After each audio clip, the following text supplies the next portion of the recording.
नमस्कार दोस्तों, स्वागत है आपका विमल मार्केट अपडेट के एक और नए एपिसोड में। आज है एपिसोड नंबर 44। आज हम बात करेंगे 26 अगस्त 2026 के पोस्ट मार्केट एनालिसिस की और 27 अगस्त 2026 के मार्केट आउटलुक के बारे में। वीडियो शुरू करने से पहले डिस्क्लेमर दे देते हैं, यह वीडियो एजुकेशनल पर्पज के लिए बनाया जा रहा है।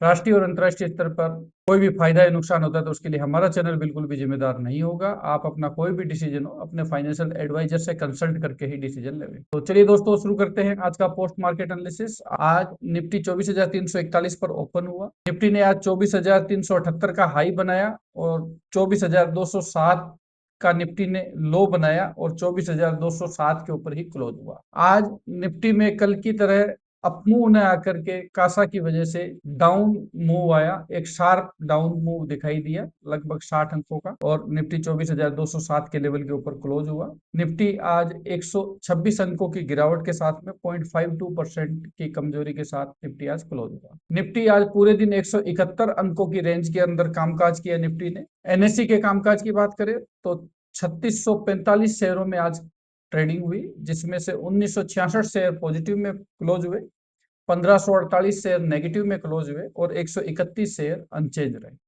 कमोडिटी मार्केट की बात करें तो आज ब्रेंट क्रूड 87.70 डॉलर पर बैरल के ऊपर कामकाज कर रहा है 0.99% की कमजोरी के साथ में, और WTI क्रूड 81.75 डॉलर पर बैरल के ऊपर कामकाज कर रहा है 0.74% की कमजोरी के साथ में।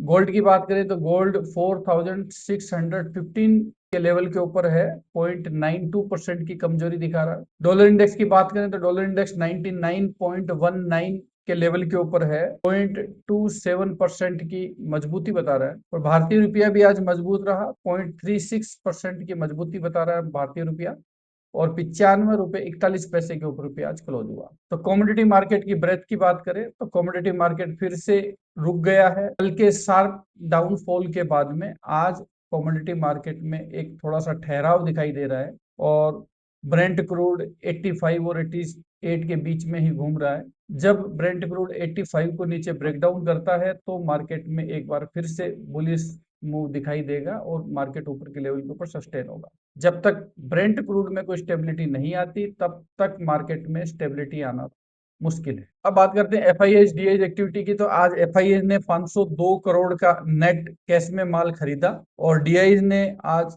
छप्पर फाड़ के खरीदारी की। 6425 करोड़ का नेट कैश में माल डीआईज ने आज खरीदा है और नेट जो खरीदारी निकल के आ रही है वो 6927 करोड़ की आ रही है, जो कि एक बहुत ही अच्छा फिगर है।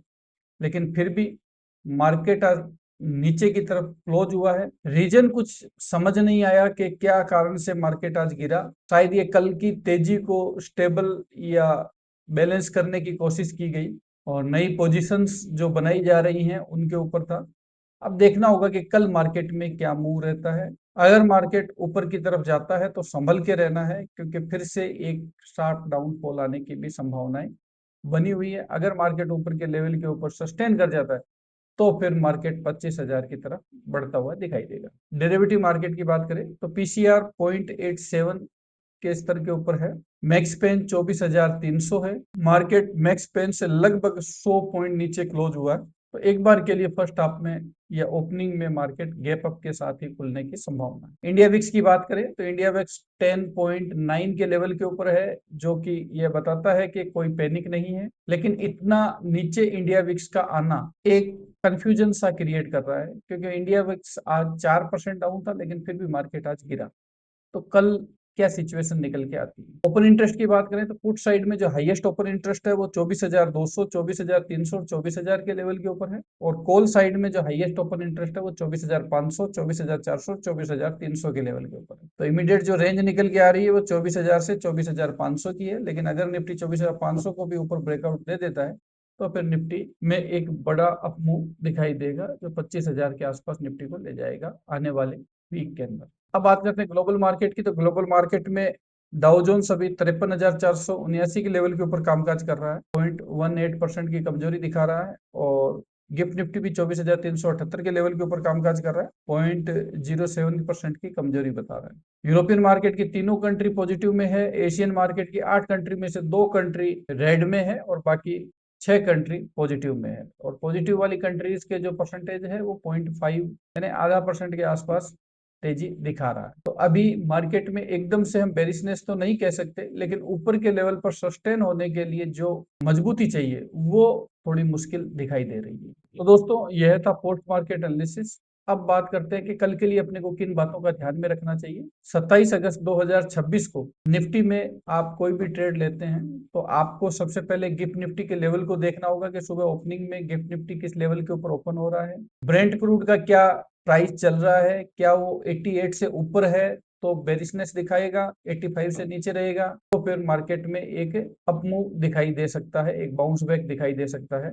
डॉलर इंडेक्स के ऊपर ध्यान रखिए, अगर डॉलर इंडेक्स मजबूत होता है तो मार्केट के लिए नेगेटिव संकेत होगा, और अगर भारतीय रुपया मजबूत होता है तो इंडियन मार्केट के लिए पॉजिटिव संकेत होगा, इकोनॉमी को मजबूती की तरफ ले जाता हुआ बताएगा, और इसी से ही अपने ट्रेड के अंदर आपको डिसीजन लेना चाहिए। अब बात करते हैं कौन से ऐसे इंपॉर्टेंट सपोर्ट और रेजिस्टेंस है जिनको ध्यान में रखकर अपने को ट्रेड करना चाहिए। तो निफ्टी 24,207 के लेवल के ऊपर क्लोज हुआ है। अगर निफ्टी 24,190 का लेवल नीचे की तरफ ब्रेक डाउन देता है तो जो नेक्स्ट सपोर्ट निकल के आते हैं वो 24,144, 24,020, और अगर 24,020 भी टूटता है तो फिर तेजी से निफ्टी 23,950, 23,882 और 23,800 का लेवल बताएगा। और अगर निफ्टी ऊपर की तरफ जाता है और 24,230 के लेवल को ब्रेकआउट देता है तो जो नेक्स्ट 24,270, 24,360 और 24,430, और अगर 24,430 भी ब्रेक दे देता है और ऊपर सस्टेन करता है तो फिर निफ्टी के अंदर 24,530, 24,600, 24,730 के लेवल भी निफ्टी बता सकता है। लेकिन अगर निफ्टी 24,320 से 370 के लेवल के बीच में रहता है, थोड़ा कोशिश होकर ट्रेड लीजिएगा, क्योंकि वहां से दोनों साइड अगर सस्टेन करता है तो ऊपर दौड़ेगा, और अगर नहीं रुक ऊपर टिक नहीं पाता है तो फिर नीचे की मुंह दिखाएगा। तो दोस्तों यह था आज का पोस्ट मार्केट एनालिसिस और प्री मार्केट आउटलुक। आपको ये वीडियो कैसा लगा? अगर आपको वीडियो अच्छा लगा तो वीडियो को लाइक और शेयर जरूर कीजिएगा, और अगर आपने अभी तक चैनल को सब्सक्राइब नहीं किया है तो चैनल को सब्सक्राइब करके जरूर जाइएगा, जिससे आपको हमारे वीडियो टाइमली मिलते रहे। Thank you.